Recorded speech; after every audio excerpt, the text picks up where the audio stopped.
Gracias por acompañarnos nuevamente en Así las Cosas. Les damos la bienvenida a una emisión que tiene como propósito recordar nuestra historia, principalmente si no queremos repetir esas sombras, esos hechos funestos que suponen hasta el día de hoy ciertos planos oscuros en materia económica, política y social.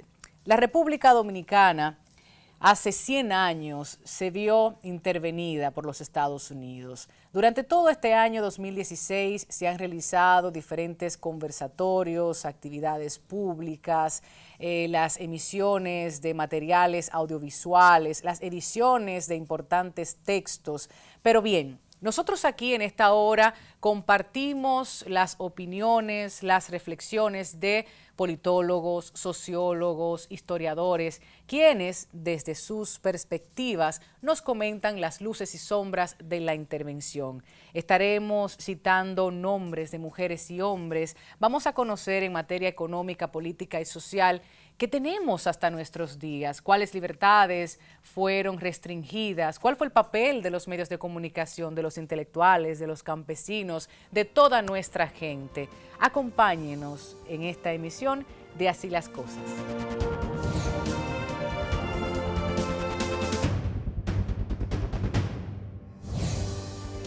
En el año 1916, la sociedad dominicana soportaba un estado de anarquía generalizada que imposibilitaba la aplicación efectiva de ningún plan o programa de desarrollo, concebido desde la cúpula del Estado dirigido por el presidente Juan Isidro Jiménez Pereira, otrora caudillo del partido Bolo o Jimenista.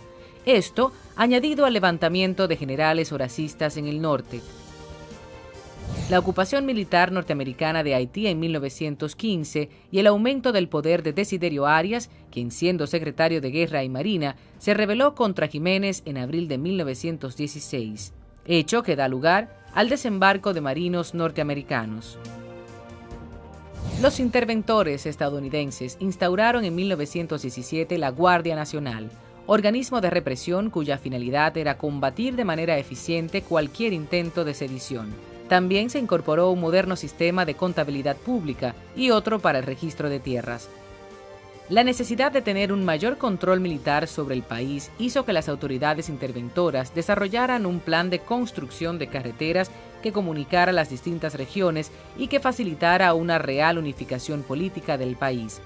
Todas las inversiones realizadas por el gobierno de ocupación se sustentaron en los fondos de las aduanas que le correspondían al gobierno dominicano y que habían sido retenidos por las autoridades estadounidenses como mecanismo de presión desde el impasse con el presidente Jiménez.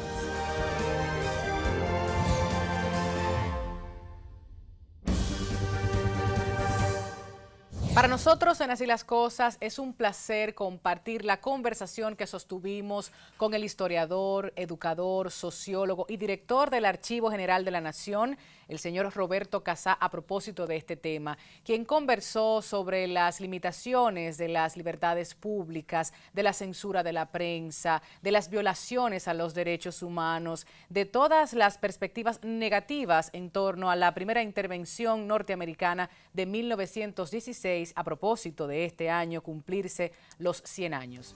Escuchemos.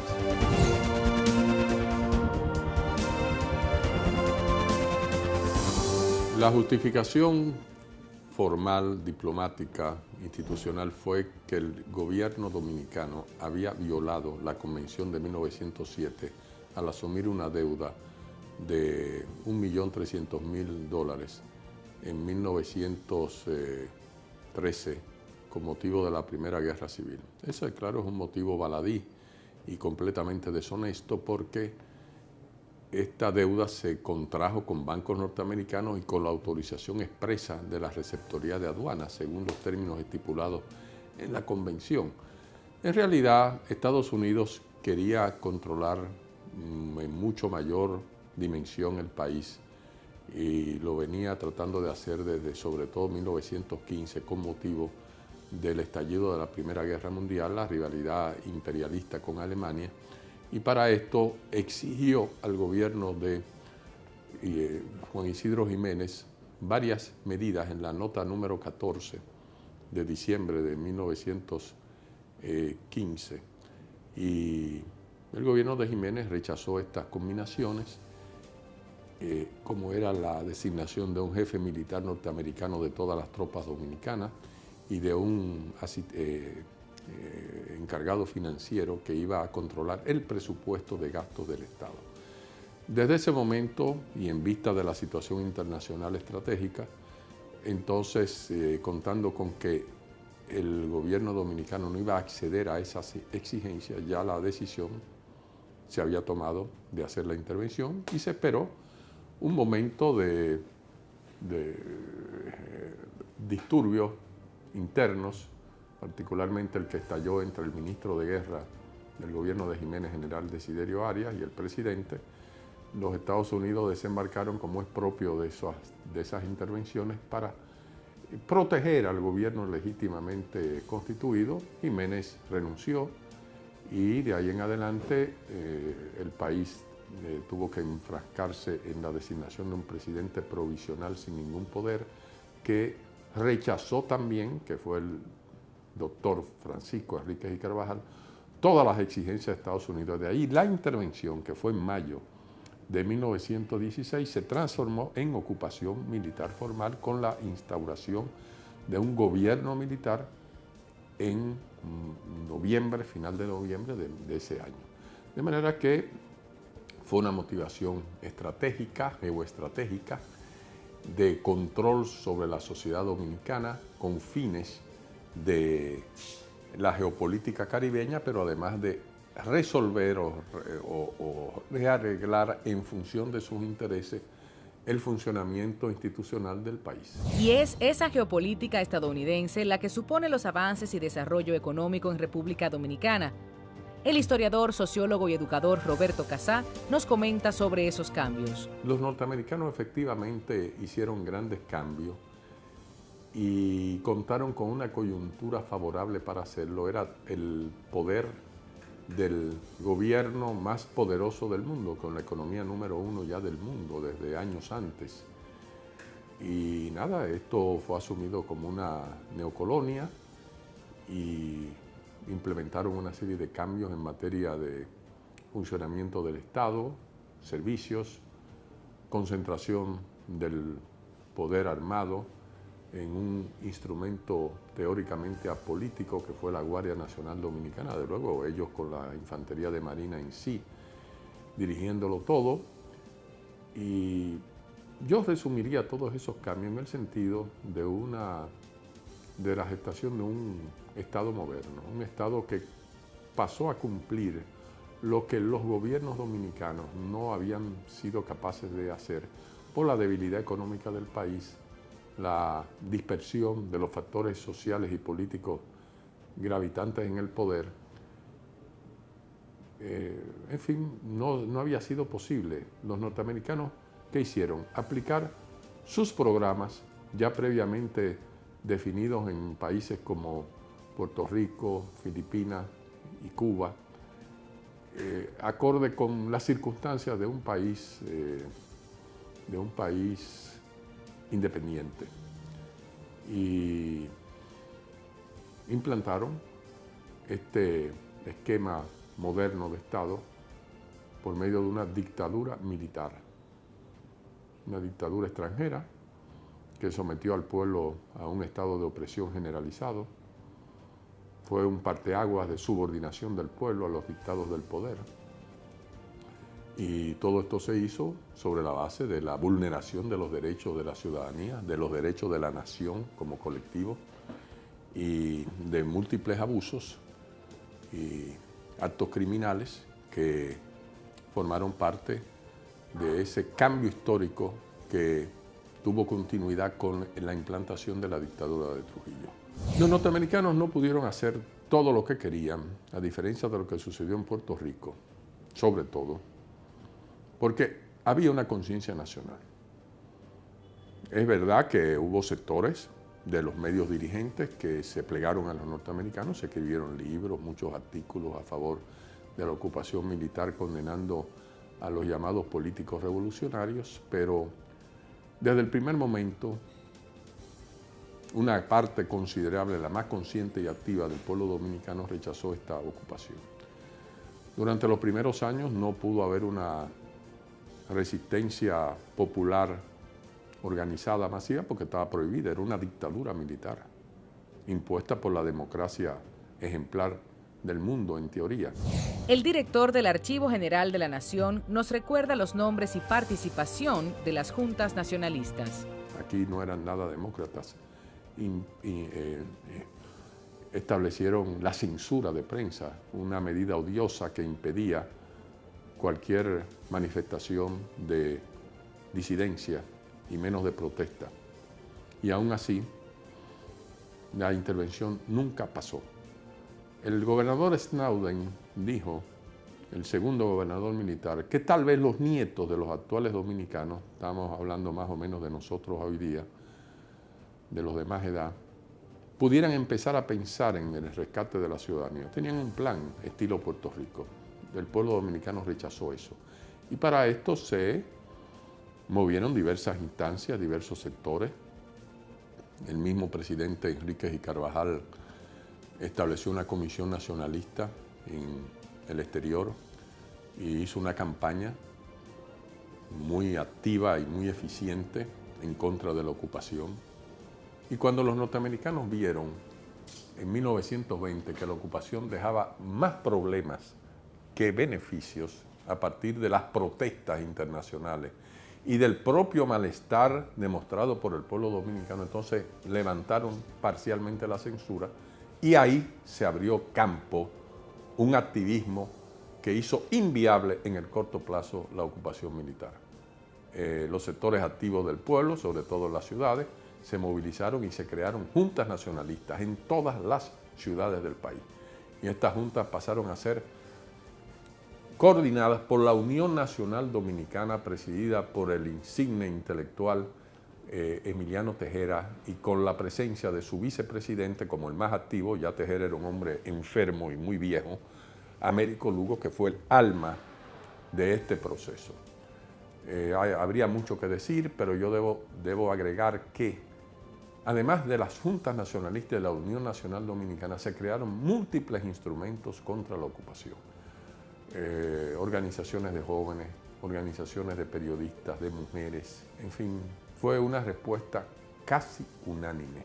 Los norteamericanos no podían seguir porque además contamos con el apoyo latinoamericano principalmente, que ya estaba generando malestar en los círculos dirigentes de Estados Unidos, de manera que ya cumplidos sus objetivos para 1920 de reestructuración institucional y económica a favor de las corporaciones imperialistas, principalmente en el área azucarera, entonces ellos optaron por la desocupación con condiciones.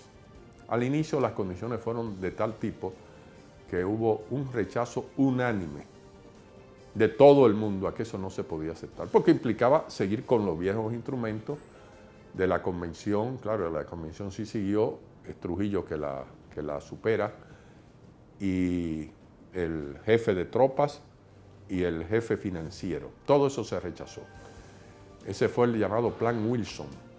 Luego vino el Plan Harding, también rechazado unánimemente por la población. Entonces a Francisco J. Peinado, que había sido del gabinete del presidente Enríquez y Carvajal, era secretario de Hacienda,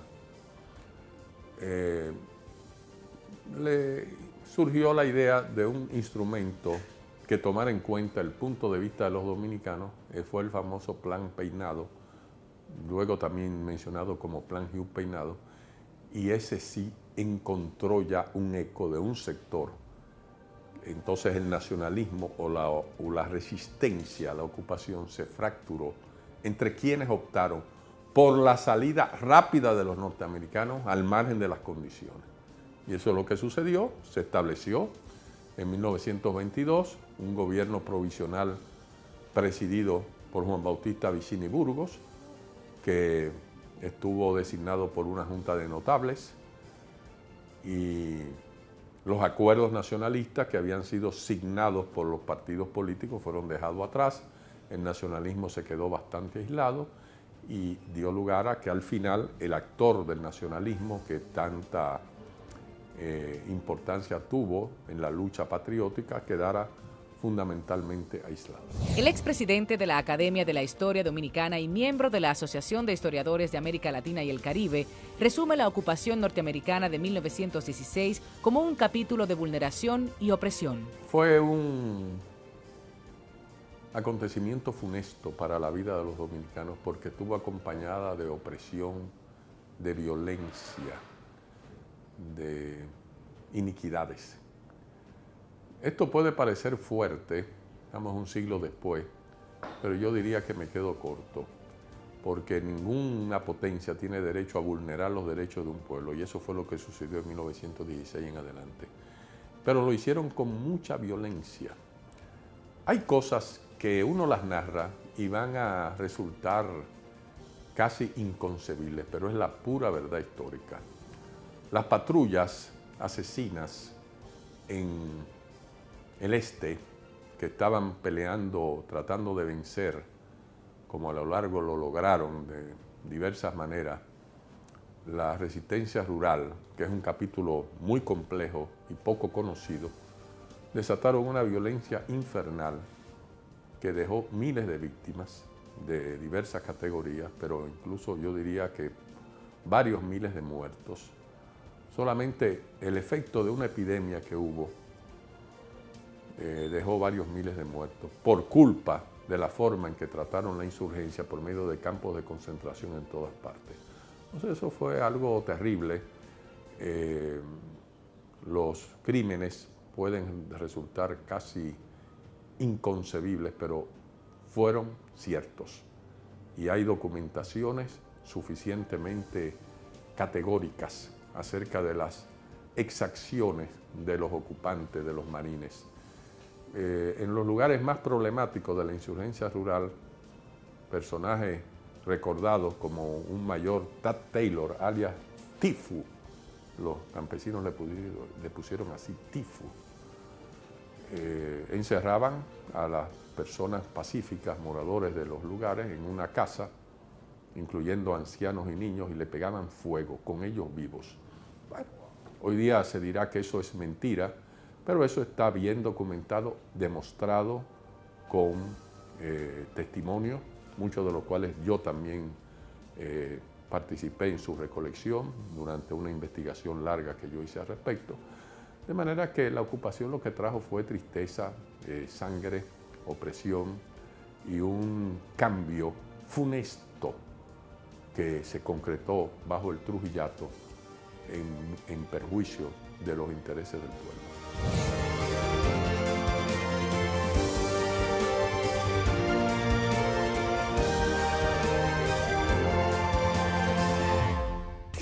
La Semana Oficial de la Moda y principal evento social de República Dominicana está de vuelta. Dominicana Moda 2016. 10 años construyendo, exportando el talento dominicano, aportando en la difusión y desarrollo de la industria textil y confección dominicana y caribeña. Los mejores exponentes establecidos y emergentes del diseño de moda dominicano se presentan en Dominicana Moda, a celebrarse del 18 al 22 de octubre en el Hotel Occidental El Embajador. Dominicana Moda 2016, patrocinado por el Ministerio de Industria y Comercio, apoyando la industria de la moda.